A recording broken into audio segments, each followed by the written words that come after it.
ചരിത്രത്തെ ഗൗരവമായി എടുക്കുകയും അതിൻ്റെ ഉണ്മയെ അംഗീകരിക്കുകയും നന്മകളെ ആദരിക്കുകയും അതിൻ്റെ ഗുണപരമായ മാറ്റത്തിന് സഹായിക്കുകയുമാണ് ജഡധാരണത്തിലൂടെ സാധിച്ചത്.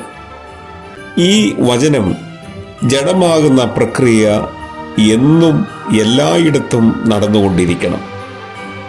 മനുഷ്യനോടൊത്ത് കൂടാരമടിച്ചിരിക്കുന്ന ക്രിസ്തുവിനെ കണ്ടെത്തി അവിടെ ആരാധന അർപ്പിക്കുമ്പോഴാണ് നമ്മുടെ ക്രിസ്മസ് ആഘോഷങ്ങളെല്ലാം പ്രധാനപ്പെട്ടതായി തീരുക.